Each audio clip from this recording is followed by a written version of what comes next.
we are.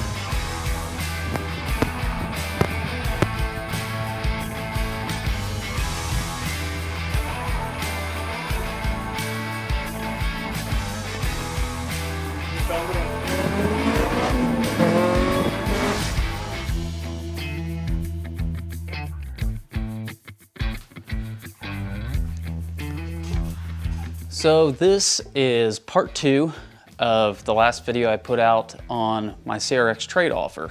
I'm in my garage where I normally park my CRX. I don't have a car sitting here. I'll make you wait till the end of the video to see what the conclusion was from that. But I'm just gonna take a little bit of time and go over what my thought process was and some pros and cons on both getting something new and different and getting rid of the car that I've spent so many years building. You know, I didn't do an official poll, but judging from the comments from the last video and a lot of my buddies, I would say if I did keep track of the poll numbers, most people were for doing the trading my CRX for the S2000. Of course, I had several people that said no way. I had a couple buddies that said no way, but by and large, most people said they would do it. Interestingly enough, I had a lot of people that have owned both cars, and most of those people said they would probably trade for the S2K. Now, this particular S2K is an AP1. It's only got 85,000 miles on it. It does have a rebuilt or prior salvage title, depending on what your state calls it. The car had been in 3 different accidents. One of those accidents was the cause of the title status change. From the video, the car looks extremely good, extremely clean. In person, it's definitely not as clean as it looks in pictures and video. Nothing real major, but it definitely had some cosmetic issues that needed addressed. I knew from the beginning, if I got the car, I would end up repainting the front bumper, probably the back bumper. I would have to repaint a quarter panel, possibly the hood. The hood had some big scratches in it, and then the front lip of the bumper. Eric had just put a brand new soft top in it with a glass rear window. So that's kind of a pricey thing on those cars that had already been done. It was sitting on his stock AP2 wheels, which I love on that car. The car came with a set of inky RPF1s, which I love those wheels, but the offset was not quite right for the car. They poked a little bit. And it was a square setup, not a staggered like that car probably should have. But in working out the details of the trade, that was one place where we were kind of butting heads because he didn't want to let go of the AP2 wheels. I've always said an S2000 is the one car I would trade mine for if the opportunity came forth. Not a perfect car by any means, but low miles, everything worked.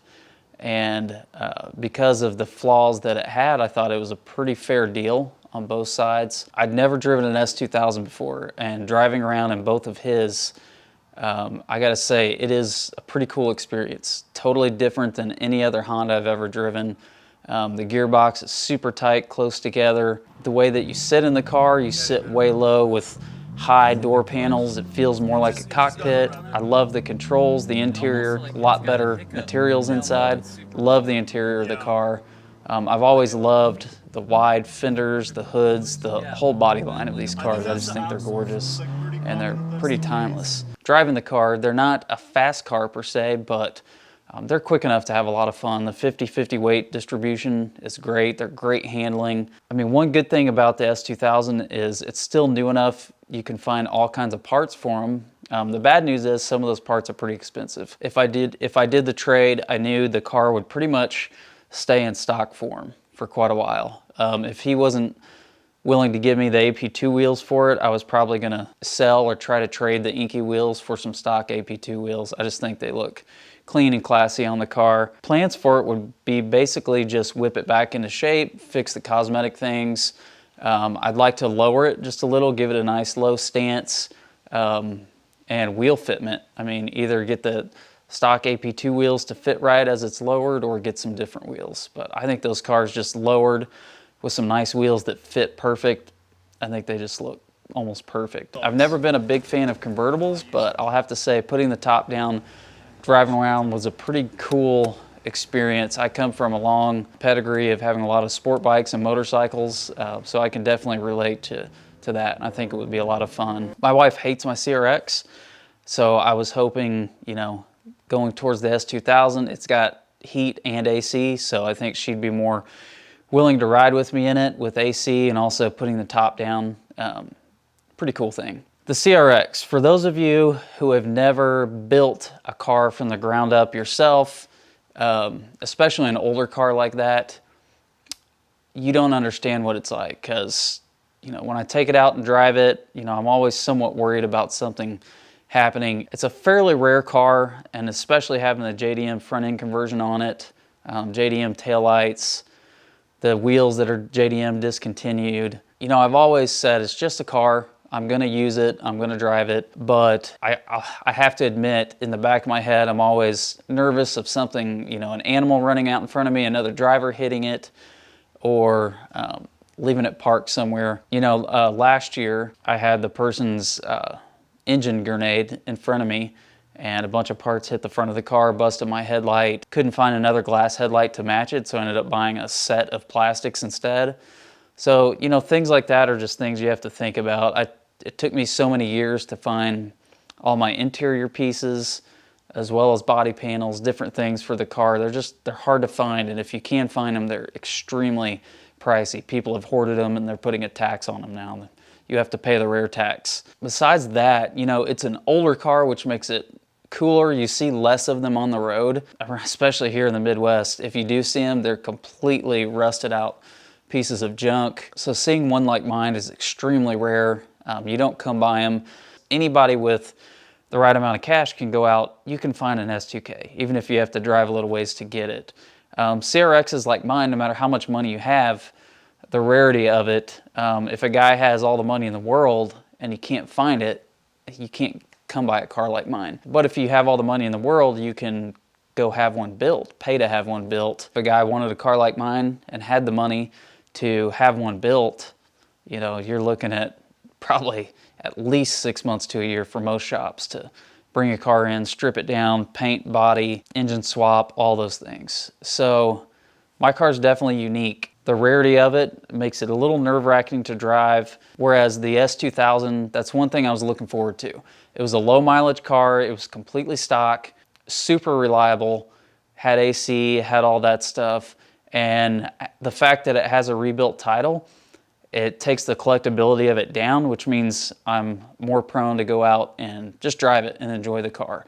I was gonna make it nice, but not like show nice or anything. I wanted to keep it perfectly drivable to where I'm not too worried about it and just have a fun car. The CRX, for most people just glancing at it, looks pretty stock, but it's extremely modified, not necessarily with speed parts and things like that, but just the shaved tucked engine bay, you know, the wire tuck, brake proportioning valve, brake lines all ran inside.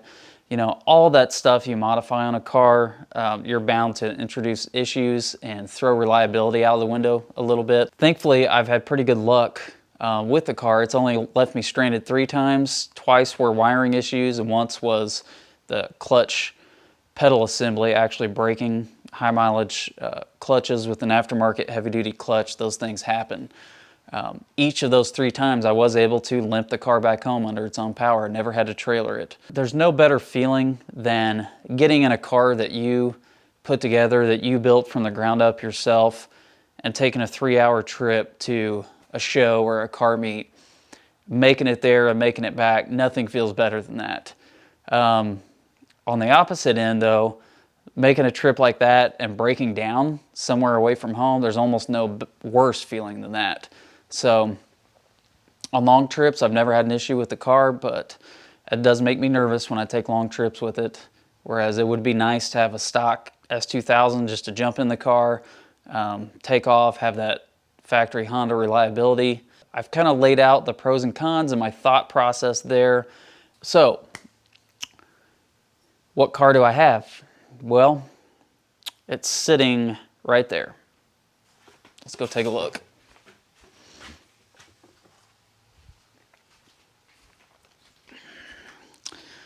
Yep, that's right.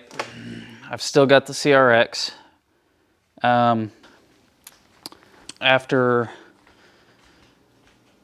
13 years of owning it, 4 years of tearing it completely down and rebuilding it, 6 years being back on the road, and all the years before that it was my only car driving as a piece of junk. I've still got it. I had basically made up my mind I was gonna do the trade. Eric and I were discussing details. He didn't want to let me have the AP2 wheels with it. So I was trying to figure out a way if he would let me use the AP2 wheels until I either got the Inky sold or bought another set of AP2 wheels. As we were working out the details, texting back and forth, he says, look, I think I've changed my mind. I just want to sell it outright. You know, I'm not gonna lie, I was a little disappointed. I was pretty excited about getting something new, something completely different, but it also took a lot of pressure off of me because it's hard to sell a car like this that I've had so long and worked so hard on. That's the way it went down. You know, Eric's end goal was he's wanting to buy an NSX, and if he would have traded for my car, he wouldn't have wanted to sell it right away. He probably would have kept it for a while. He's seen this car since before it was completely done, and he's got to sell stuff for him to get funds to buy something like an NSX. So can't blame him there. You know, when you emotionally and mentally make a decision that you're going to part with something like this after all those years, it's kind of changed my perspective a little bit. You know, a part of me still really wants an S2000, especially now that I've driven one and I've gotten that close to having one.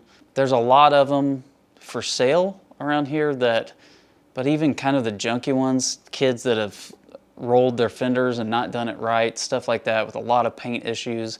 A lot of those, they're still asking 12 or 14 grand for them, and I just can't swing that. So I've got that itch in my mind. You know, at the end of the day, either way it would have turned out, I have a fun car still in the garage.